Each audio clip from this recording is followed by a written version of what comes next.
इस web series का पहला पार्ट हमने अपलोड किया है, पहले उस पार्ट को देख लीजिए ताकि ये वीडियो आपको अच्छी तरह से समझ में आए। स्टोरी हिंदी की पेशकश red rose episode number 2। Second episode की शुरुआत होते ही रोशल अपने दो बहनों को देखने के लिए घर पे आती है। वो देखती है कि घर की सारी लाइट्स ऑफ है। वो अपनी दोनों बहनों को ढूंढ लेती है जो कि एक कैबिनेट में छुपी होती है। रोशल देखती है कि ये लड़कियां डरी हुई है। वो दोनों बहनें रोशल को बताती है कि हमारे घर में कोई है। रोशल अपनी कमरे की तरफ जा रही है क्योंकि वहाँ से कुछ आवाजें आ रही है और वो देखती है कि वहाँ पर उसकी माँ की रिकॉर्डेड फुटेज चल रही है, लेकिन उसे वहाँ पे कोई भी दिखाई नहीं देता। लेकिन जब वो अपने फोन के कैमरे से देखती है तो उसे अपनी माँ की आत्मा दिखाई देती है। वो डर जाती है और वो उस रात अपनी दोनों सिस्टर के साथ सो जाती है।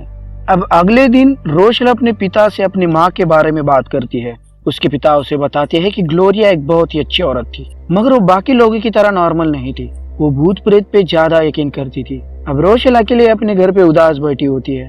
तभी उसे रेड रोज एप्लीकेशन से एक मैसेज आता है और उसमें लिखा होता है कि कोई तुमसे बात करना चाहता है, क्या तुम बात करना चाहोगी। रोशल इस ऑप्शन को सेलेक्ट करती है। तभी रोशल के मोबाइल में एक लाल गुलाब का चित्र उभर कर आता है और मोबाइल से रोशल की माँ की आवाज आती है और वो आवाज उसे ये कहती है कि मैं तुम्हारे साथ हूँ, तुम पर मेरी हमेशा नजर रहेगी, मैंने तुम्हारा हर वक्त साथ दिया है और वो ड्रेस मैंने ही तुम्हें दी थी। अब रोशल ये आवाज सुन के डर जाती है क्योंकि ये जो कुछ भी हो रहा है उसके ऊपर उसका विश्वास नहीं हो रहा होता। वो नहीं जानती कि उसकी माँ मरने के बाद भी उससे कैसे बात कर रही है और वो अपने मोबाइल को ऑफ कर देती है। इधर व्रेन अपनी माँ को बताती है कि रोशल ने नोवा को किस किया और अब वो मेरे कॉल्स भी नहीं उठा रही।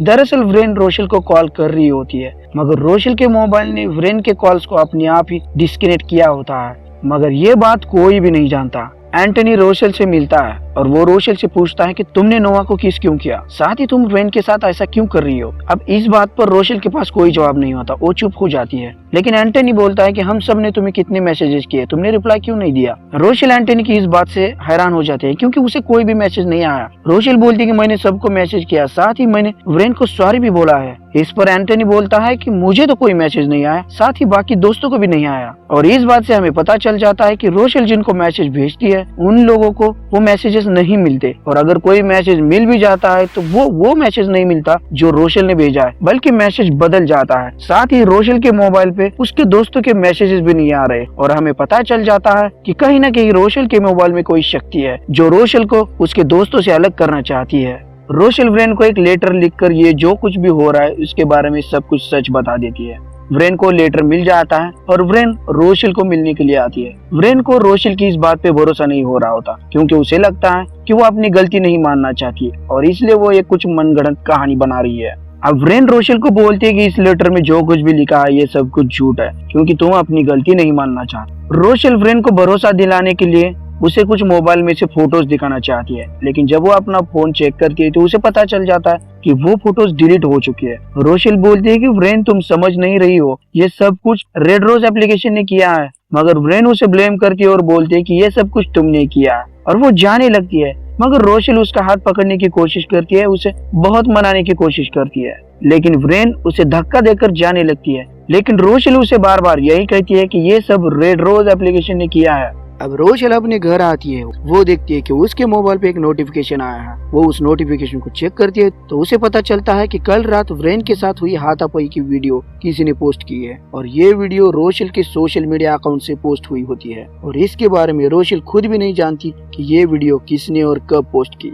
अब दूसरे दिन रोशल के पिता और उसकी दो बहनें शहर से बाहर एक रिश्तेदार के यहाँ गए होते हैं। अब रोशल को लगता है कि उसके मोबाइल में किसी की आत्मा है, इसलिए वो चर्च जाती है और वो एग्जॉर्सिज्म करने लगती है। वो अपने मोबाइल पे पवित्र जल डालती है। तब हम देख पाते हैं कि रोशल की माँ की आत्मा उसे ऐसा करने से रोकना चाहती है, मगर रोशल अपने काम में सफल हो जाती है और उसका मोबाइल पूरी तरह से अपने आप ही स्विच ऑफ हो जाता है। रोशल को लगता है कि उसके मोबाइल में जो आत्मा थी अब वो चली गई है और अब वो हंसते हंसते अपने घर जा रही है। उसे देखकर ऐसा लगता है मानो वो एक आजाद पंछी है। व्रेन पूछती है कि किसी ने उससे कांटेक्ट करने की कोशिश की थी या नहीं। एशले बोलती है कि मैंने की थी, मगर उसने कोई रिप्लाई नहीं दिया। व्रेन बोलती है कि रोशल बोल रही थी कि ये सब कुछ रेड रोज एप्लीकेशन ने किया है। रेड रोज का नाम सुनते ही नोवा बोलता है कि जब रोशल ने मुझे किस किया था तब उसने कहा था कि सॉरी, मुझे ये सब रेड रोज की वजह से करना पड़ा। व्रेन बोलती है कि रोशल ने बताया था कि ये सब उसके फोन ने किया है। तो एशले बोलती है कि मुझे भी रोशल ने बताया था कि उसके फोन में उसे कुछ दिखाई देता है। एंथनी बताता है कि मैं जब रोशल से मिला तो उसने मुझे बताया कि हमारे मैसेजेस उसे मिले ही नहीं। इन सब की बातें सुनकर ताज बोलता है कि भले ही ये सच हो या फिर झूठ हो, मगर मुझे लगता है कि रोशल किसी मुसीबत में है और उसे हमारी मदद की जरूरत है।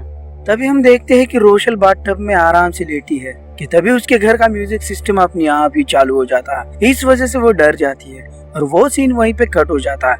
उसके बाद क्या हुआ हमें कुछ भी दिखा नहीं जाता। इधर रोशल के सारे दोस्त रोशल की घर की तरफ भागने लगते हैं क्योंकि उन्हें अंदेशा हो गया है कि रोशल किसी मुसीबत में है और उसे मदद की जरूरत है। जब वो रोशल के घर पे आते हैं तो वो देखते हैं कि घर पूरी तरह से बंद है, मानो घर पे कोई नहीं।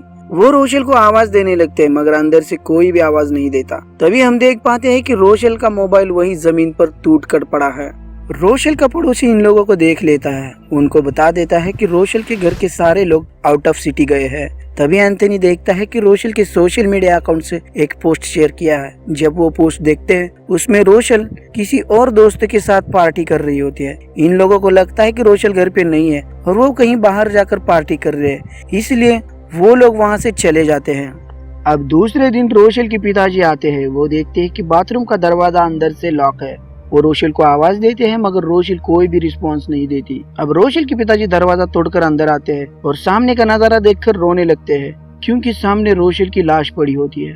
अब रोशल का फ्यूनरल आता है और व्रेन भी वहाँ होती है। सब लोगों को लगता है कि रोशल ने खुदकुशी की है, लेकिन व्रेन सब लोगों को जोर जोर से बता रही होती है कि रोशल ने खुदकुशी नहीं की, लेकिन कोई भी उसको सीरियसली नहीं ले रहा होता क्योंकि वहाँ बैठे हर व्यक्ति को ये लग रहा था कि रोशल की मौत का सदमा व्रेन बर्दाश्त नहीं कर पा रही।